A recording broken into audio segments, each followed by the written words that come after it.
The smoke weed thing is a weird one because it's I was surprised to learn this. I'd be curious what your thoughts are.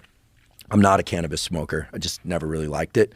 But I had a guest on my podcast named Paul Conti. He's an MD, mainly works on trauma, incredible trauma therapist, and has written about trauma, wrote the book on trauma that I think is the one in my opinion.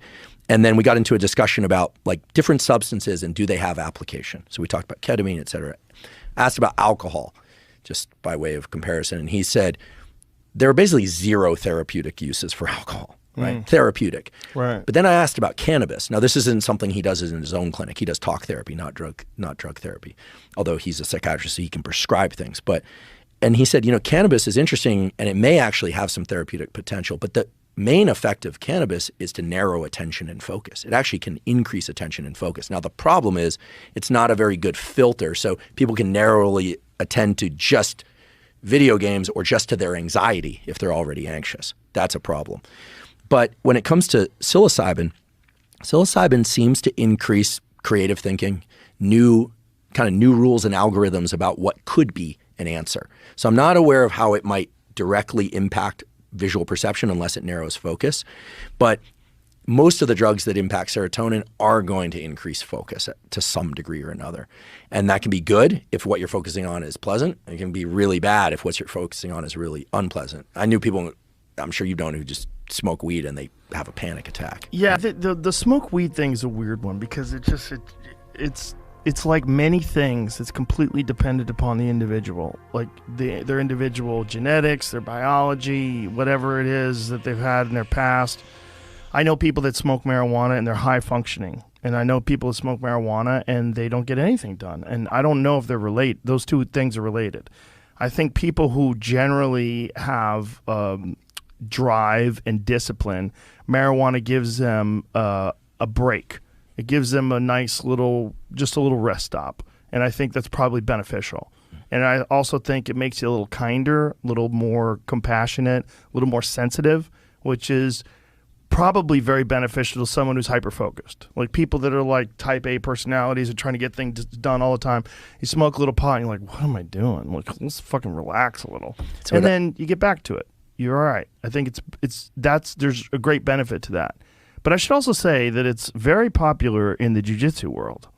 Oh, yeah. I always thought that had something to do with the kind of creativity part of it. Like that you can't plan jiu-jitsu. Right. You have to improvise. Yeah, it's like jazz.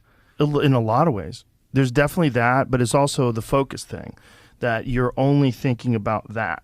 Like while you're rolling, you're really only thinking about rolling. While you're smoking cannabis and then rolling, you're hyper-focused on it. And physical strength, you feel fine. You don't feel lethargic or anything. No, like not that. at all. I actually enjoy it. I actually enjoy it when I lift weights too. Oh, I haven't tried that one. Yeah, I feel it. Like I feel it in the fibers. It's almost like I'm more aware of like what's going on instead of like this blunt sort of almost like distance from each individual muscle fiber, which I am normally. Normally, I'm just trying to warm up, and then I warm up, and then I start getting going, and then I, lift light first, and then I work my way up to what I normally use. But when I'm high, it's like I could feel like where it connects to the bone. I feel everything. It just makes you more sensitive about what you're actually doing. And for martial arts techniques, particularly for striking, I feel like I incorporate leverage better into things. I have better balance in terms of like not trying to execute a technique when I'm off position, and it just makes me just more aware of like what's going on with my body. And that's super powerful. We had the nerd in me wants to say, in neuroscience, they call that interoception. Like people vary tremendously in their awareness of their internal state.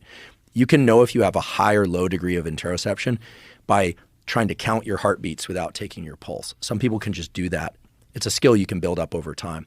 This is great for some people, but some people are highly anxious. It sucks to have a lot of interoception. But we know, of course, that the mind-muscle connection is really powerful. And it's not just mind-muscle connection as a whatever they call bro science thing. The reality is that from peer-reviewed studies that if people focus on the contraction of a muscle during resistance training as opposed to moving the weight, right, something that's hard to measure if they're actually doing it, the strength and hypertrophy gains are much greater.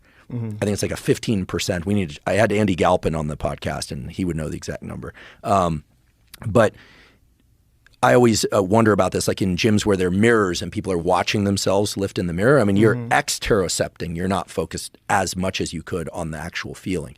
So, there's always a weighting between exteroception to the everything beyond the confines of your skin and interoception. And if cannabis allows more interoception, you can imagine that those workouts would be more effective in that way. But isn't it